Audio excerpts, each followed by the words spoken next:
Awesome. Thank you so much for having me. And it's exciting to be here with you guys today. I guess I just wanted to first thank everyone for your time. I know everyone's busy and NFTs never sleep, but excited to have so many folks joining on the live stream. And thanks to the NFTCON folks for having me on as well.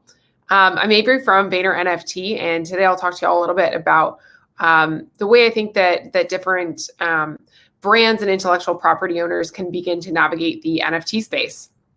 So we started VaynerNFT about 4 months ago on the back of a successful launch of VeeFriends. So we created VaynerNFT as a way for us to help leading intellectual property owners navigate their entry into Web3 via NFTs. So whether that is talent, athletes, associations, brands, anyone who really has intellectual property that they that exists in the real world, we want to help them bring it into the wonderful world of NFTs. And we think there's just an incredible opportunity. I think everybody on this live stream agrees that we're extremely early in this space. And what you see today is only a tiny fraction of what this space will be like. But we're really focused on building projects that are set up for long-term success. Projects that engage creator communities, help bring new users into the space, which we think is very important and very needed. And we are also focused on doing things that are innovative and cool and push the boundaries and also build a bridge for other people. In a lot of ways, we use VeeFriends as what we thought would be a blueprint for other influencers and people of interest. And, we've been doing the same thing with other groups, whether it's sporting associations or influencers or brands, again, helping to build something that we think is going to be a blueprint for how others can follow into the space. And when you think about like what these folks can do with NFTs, there's like a million and one things. Amazing to hear Justin from Top Shot share a little bit about their journey and sort of building out a totally bespoke and owned experience. And when we think about what we're building out for clients, sometimes it's a fully owned ecosystem and it's a fully owned experience. Sometimes it's partnering with a marketplace. Sometimes it's a little mix of both. Because I think that there's also a lot of 1 + 1 = 3 kinds of collaborations that have been happening in this space, particularly for those who are not NFT native. Building a bridge for them to connect with the NFT community is often very important. So whether that's, an influencer doing their first drop and working with a crypto native artist, or a brand sort of purchasing an important piece of crypto history, I think it's a good way to show commitment to community before going in a bigger way to sort of start building that bridge into communities. And I think that beyond just sort of when you've built that bridge, there are a million and one things to do. NFTs can be used as event access or access to exclusive content. In the case of what some folks have done with creating gated content where you have to have an NFT to be able to view it. We're about to do something similar for an event in Minneapolis that we're hosting in May. So I think event-based access is one thing you can do with NFTs. There's obviously the element of art already. You own a digital piece of art, which is exciting and fresh and something that hasn't existed previously. There's also the element of, interacting with a different community, building a new engagement vehicle, almost having this be like your focus group, asking your community, hey, what kind of flavor should we make next? What should we do here? Giving your community the right to vote on decisions, I think is very in line with the spirit of Web3 and the decentralization that we've seen there. So that's another interesting thing you can do. There's also the ability to distribute NFTs through something like on pack or on package, distributing more broadly to the masses like that. There's a PR and earned media aspect to what you can do with NFTs as well. That's very important for folks who are still getting their head wrapped around what Web3 will be. And those are just sort of some of the use cases that we see for NFTs. Last but not least, of course, there's a commercialization element, a way for creators to fund themselves in a more direct way with their fans and their following, which is something relatively new. We haven't seen that in such a direct way before from a commercialization perspective. But it's about way more than money. I think think when we think about NFTs and the value that intellectual property owners can get out of it, it's really so much more than the financial side. It's more about the community element. It's more about the learning element. And it's more about building something that's going to succeed in Web3. So we know that despite the fact that we're very early, there are a lot of projects popping onto the scene with varying degrees of success. And when you look at more mainstream or normies who have been participating in the NFT world, there's also a bit of a mix of success there. We see some projects that have done really, really well, that have hit, made millions, et cetera, et cetera. And then we also see quite a few projects that haven't done well. And I think when we look at like the commonalities between projects that do really well and projects that don't, a big thing that you'll notice is that the projects that do well have invested a lot in their community, and they've invested a lot in education and in informing people well ahead of time, instead of just kind of dropping in and expecting the demand to be there. We know that demand takes a long time to build, and if you do a good job of engaging and inspiring your community, they'll sell out your project, they'll tell their friends, that it'll get the right hype. But if you just come in sort of hot with a drop, or you're in and out, that's not something that's really going to build the long-term value for a brand or for a celebrity either. So I think those are the things that we think are really important, is that engagement before, the engagement during, and of course the engagement after. And that comes down to everything from responding to your collectors on Twitter, jumping into Discords, doing things like this, always finding a new and exciting way to engage with the people who are interested in what you're trying to do, allying up with others in the space, joining Twitter spaces, joining clubhouses, chiming in on Discords, taking selfies on Discords, just really showing that you're committed to the space. I think builds that right level of authenticity for a project drop to hit. So I know that, I'm happy to take any questions if there's anything's popping on anyone's mind on the audience on YouTube. That was a little bit of what I wanted to share today, and happy to take any questions.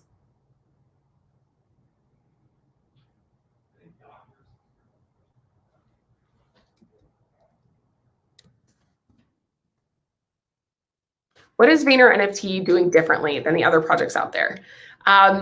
Okay, I'm seeing the stream is backlogged by a few seconds. Okay, so what I think we're doing differently is VaynerNFT is ultimately a services provider. And really what we're looking to do is to help these different intellectual property owners actually get into NFTs. So I think we're doing differently is, one, really understanding the community, building our team based on community leaders and people who are really dedicated to NFTs, and then coming up with strategies that are set up for authentic success. We're platform agnostic, and I think that's inherently kind of different than how most groups are set up, because usually a lot of the people driving projects these days are coming from a specific platform. So whether you want to work with Coinbase, or you want to work with OpenSea, or you want to work with Rarible, or you want to work with Bitsky, or you want us to come up with a recommendation on who you should work with, that's really our role as VaynerNFT, is to put together a different strategy. I think so. We're doing that differently. To my knowledge, I think we're probably one of the only pure services providers providing strategy and creative in this space versus being tied to one piece of tech. So we work with everyone, totally tech agnostic. And I think we're also lucky that we have a very wide breadth of what we do as well. So we understand things from the talent perspective, from the crypto native perspective, from the sort of mainstream perspective, and we can bring all of that together to make programs that are going to be successful, and ultimately successful in not just being a hit with the whale community, but way beyond that into a more mainstream community, which is the objective of many of our drops. How do I see real world product sales being incorporated into NFT online sales? So I think there's a tremendous opportunity within packaging. Packaging ultimately offers huge distribution, and that's an education opportunity for us. So I think that, you see real world product sales tied to NFT sales in super luxury right now, really high end stuff. We're about to do a really fun drop in a couple of months that involves a high end product being shipped as an NFT. So you get the digital aspect, and then also the physical you get the digital NFT and you also get the physical product sent to you. I think right now it's popular with really high-end items. That will start to change. You also see this with companies like Artifact and a few in the merch space as well. So I think you'll see it in high-end, you'll see it in jewelry and luxury. That sort of is where it'll start, and then it'll move across to the more mainstream products. And then who's not to say, especially something with a little bit of a higher value, like a lifetime subscription to Pepsi or something, if they could incorporate something that's high enough value as an NFT, I think that's really interesting and exciting. And I think that we'll continue seeing these like worlds converge. Maybe it starts with, there's an NFT that allows you to have free access to a free t-shirt, for example, like what the Atom Bomb Squad did. I think we'll see a lot more of that as more mainstream companies come into this space. I think it'll extend beyond luxury. It'll extend beyond merch into things that are a little bit more mainstream. But I think we will have a while until that is really commonly adopted. Yes, any future drops that we're working on that I'm looking forward to. Got a couple. We are working on something with one of our first partners, finally ready to launch. Super pumped about that. That should be going out in the next couple of weeks. I'm also very excited about Coinbase's platform to launch. We've been working with them on sort of onboarding the right folks and getting the right messaging in place. So I'm very much looking forward to being able to get beta access and see a few Coinbase drops go live. And then we have some exciting stuff planned for the VFriends community, which also very much looking forward to bringing that to life and seeing the light of day. And VFriends, of course, is happening in May. Another thing to be really, really pumped about. And in addition to those, we're also working with an artist, and we'll be doing a collaboration with him that will launch at Art Basel that I think will be incredible because he's a very renowned artist in the physical art space. And I'm excited to see how we can leverage the excitement of Basel and also bring people who are at Art Basel and really into art into the world of NFTs, because there's a lot of education to be done there to sort of explain digital ownership to those folks. Are we hiring? Yes, we are hiring very actively. So if you want to just Google Vayner NFT jobs, you'll be taken to our greenhouse page. We're looking for crypto strategists. We're looking for people who are into NFTs in their free time. Ideally looking for people who are US based, but we're looking for account managers, creatives, NFT strategists to help us bring some of these amazing projects to life. It's a very fun group of folks. Everybody's super into NFTs and Web3, and we'd be honored to have applications from this awesome stream. Do I have a main industry that we work with, or do we have seen a wide variety? Any surprising potential industries yet, like restaurants or something else weird? So interestingly for us, I think talent always made sense, like whether it's a top athlete or a top artist or, a top celebrity or influencer, that kind of made sense to me. And it's been interesting to see that brands have been really interested in this as well. We are doing a restaurant group, actually, that's coming out next year. Gary is leading that as part of his VCR group. So that's something that we're working on. I don't think restaurants in general will be the first adopters because there's a lot of complications around the booking systems, and it's not the easiest thing to pull off. But it has been interesting to see brands really interested in this space and really eager to get going on it. Celebrities make sense. Let me think of something weird that a weird group is interested. Someone just hit me up from a major wholesaler, and they actually were inspired by inspired by what we were thinking and talking about. And they actually wanted to use this as a membership card for a wholesale club, which is pretty cool. That's something I hadn't been thinking was an immediate opportunity, but makes so much sense when you think about it. We're also working with many fast moving consumer goods companies to help them understand what can be interesting, what can they do that's a hit. And what I'm really looking forward to, and I'm looking forward to surprising the world by, is dropping some really sick NFTs that are, that are collaborated with a more mainstream person to really hit. So I'm excited about that. And we have currently a very wide variety of folks that we work with, which is fun. Makes every day different. Do we take equity in projects or charge a rate per service? It's a little bit depends per project. Sometimes we do like a fee for our services, and sometimes we actually take a percentage, which I think is the normal way within NFT projects. I personally like the idea of everybody being incentivized towards one thing, everyone working towards one goal, and then it also keeps us accountable to success, right? If it's not just like, hey, you paid us, we're done. I think it keeps everybody accountable. So I like the model of percentage.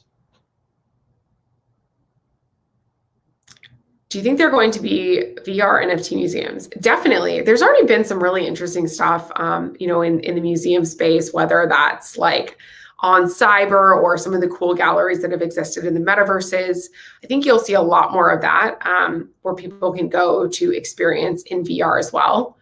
I think VR still we're still very, very early. And I'm interested to see where that space goes. If you'd asked me a few years ago, I would have definitely expected that sort of virtual reality and augmented reality would be a little further.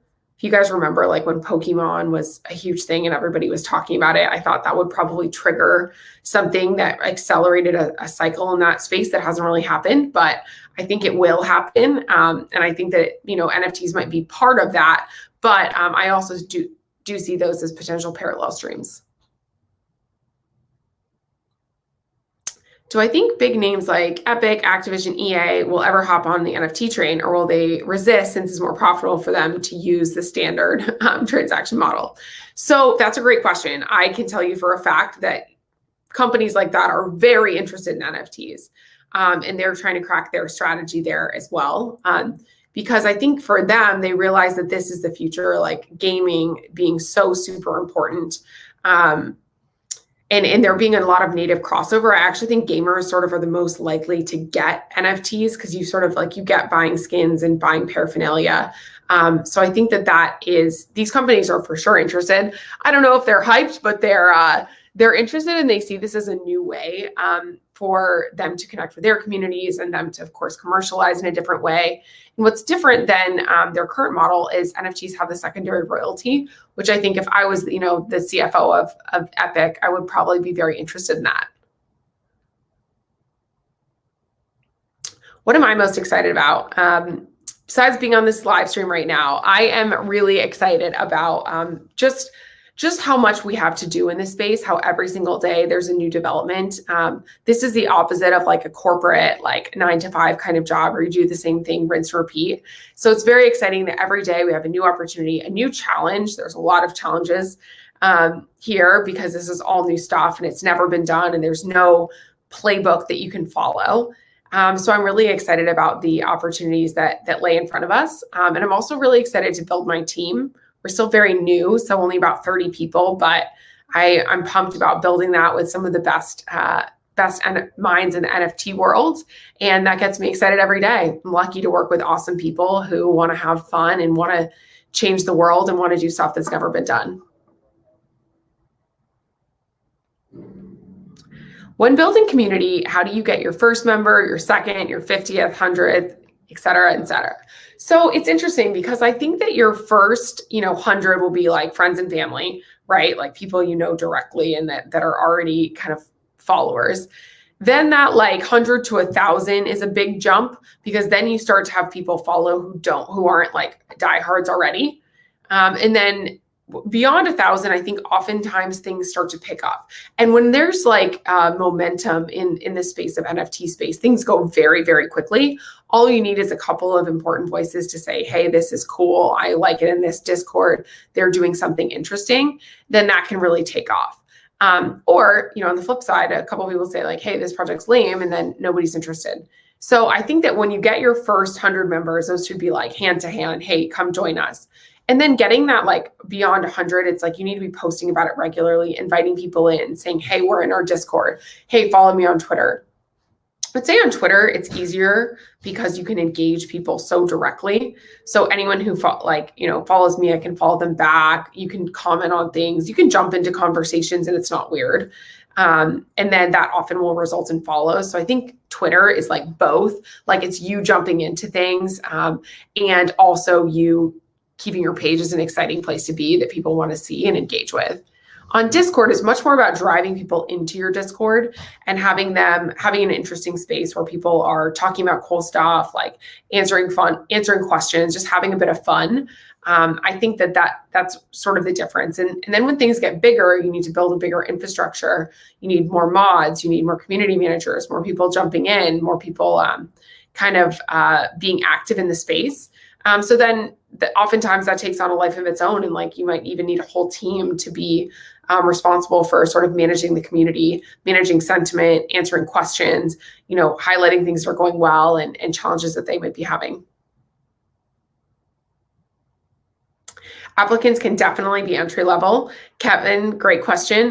We are open to wide spectrum, equal opportunity employer, equal PFP employer. So look forward to seeing your application. Can an emerging artist use Vayner services? So that's a great question. Definitely in a lot of ways. We try to create a lot of content as well. The purpose of that is to help. Right now we're working on like a full infographic that's a little bit like Gary Vee's guide to content creation, where we tell you everything you need to know. Because a lot of times what emerging artists need to do is put in like the legwork themselves of building that community. Vayner has like services fees, and that's not for everybody. So I think that what we're looking to do in the short term is actually build out something that's like, this is every single thing you need to do, from minting, building your community, changing your profile picture, like responding to comments, this. That's actually a guide that we're working on, making pretty epic. So check that out in the coming weeks, John. And if there's a way we can help you use Vayner before that, just drop me a note. Are these consumer goods companies interested in using NFTs as an answer? That's a really good anti-counterfeiting tool.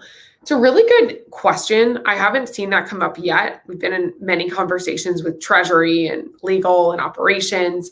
And I think one of the concerns that people will have is around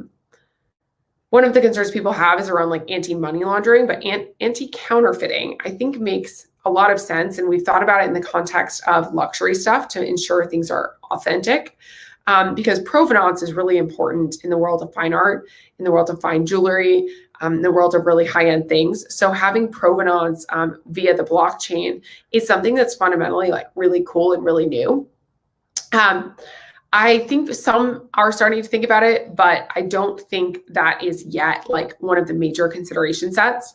It is something that actually inspired this program I mentioned earlier that's going to have a physical item sent to you if you buy the NFT, because this is an industry that has a lot of challenges with counterfeiting. I'll give you guys a hint and say if you've watched Sour Grapes, you might get some inspiration. But I don't think that many are thinking about it quite like that at this point, but we hope to be testing some of those use cases in sort of ensuring that authenticity is provable in the blockchain for some of the programs that we have coming up. Is there any possibility to engage in real estate with NFTs for deeds to houses or anything? I think that is amazing opportunity. We've talked about that a lot as Vayner, about the process of like a deed and it's paper and you have to get it from the county registrar and et cetera. It's not the best process for consumers. It's not the most like user-friendly. Such an opportunity to do something within this space. Somebody needs to create a company. Maybe it's you, Arturo, that helps revolutionize the housing market with NFTs, because I think it makes so much sense. And I bet in the next 10, 20, 30 years, a lot of the folks on this stream will actually be buying their houses as NFTs versus some archaic paper system, which is really outdated and has a lot of discrepancies with it anyway. Cat09 asks, will our company be publicly traded and will it be offered on the blockchain? So we're a private company and I think we will intend to keep it that way. Gary is the CEO and he has a very specific vision, and he likes being able to invest in things without the pressures of being a public company. It's the reason we're able to start up VaynerNFT and make that happen so quickly, is we're privately held, so we can kind of do what we want. I don't think our company would ever be offered on the blockchain unless we go for IPO at this point, but very many of our clients they're all publicly listed pretty much. And we're looking for ways to integrate blockchain into a lot of their technology systems, their media buying systems, et cetera, beyond just NFTs as well. Do I have a prize NFT that I'd like to share about? Good question, full rando. So of course I love VeeFriends, and what are some of my favorite ones? I have a resourceful robin that I like and a brilliant barracuda that I like, a couple of others. I also love my World of Women's. I bought these projects not at mint, but very shortly thereafter. And, you know, I really admire Yam as an artist and as a creator, and I admire what her and Rolf have built together.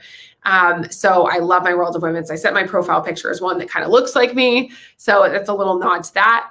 And I'm a huge fan of art blocks. So those are some of my favorite NFTs. What are some obstacles that I see coming up in the future? One thing that I think will be a challenge for many of us in the NFT space is the likelihood of a crypto winter and the likelihood of an NFT winter when everything goes from $20,000 to zero or to $1.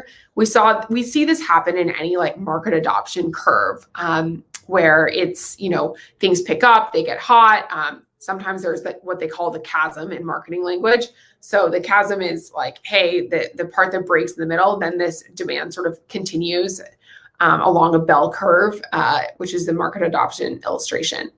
I think that would be a big obstacle. However, it's something that's going to happen. We know it, so we're prepped for it. That's one thing. I think the second thing would be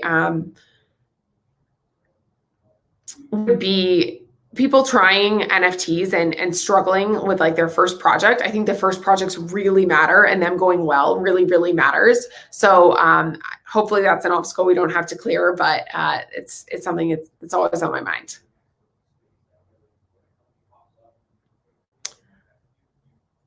Crystal asks, what do you see the startup cost of beginning a new game that contains NFTs? Will it be expensive to begin and the NFTs eventually pay off? So this, I think, varies so widely depending on what you're looking to do and how you built it. Like I could launch an NFT on OpenSea for nothing right now, right? And there's zero cost to that starting up. But if you're launching a whole new game that contains NFTs, it depends. Like, is it a play to earn game? Like, what are the mechanics of the game? How many players can you have at once? Like, there's cost for things like servers, designers, like UX, UI, all of that kind of thing. But I think the startup cost of something like that would probably be pretty significant if it included NFTs, because you'd have to build something bespoke. But I think the NFTs eventually pay off comment is really astute, because we know that NFTs, when done well, can not only benefit from the primary sale, but also from the secondary sale. So if you build that project like long-term and you build it right and you continue to engage it, then that can really be a huge thing that does pay off initial investments. But of course, not financial advice, do your own research. But I think building a new game is often a pretty big investment. To the average Joe who doesn't understand this, how do you get people involved in an NFT community? I think to the average Joe, you make it easy. You make it something where they're not needing to click through 7 apps to buy your product, to buy your NFT. So we've done this with a couple of projects where we look for like fiat on-ramps, where we look for things that are simple, that don't require multiple like app integrations. You can just buy it directly and that's that. So I think you get people interested with that. You get people interested in collecting something new and engaging with the moments and people that matter to them in a new way.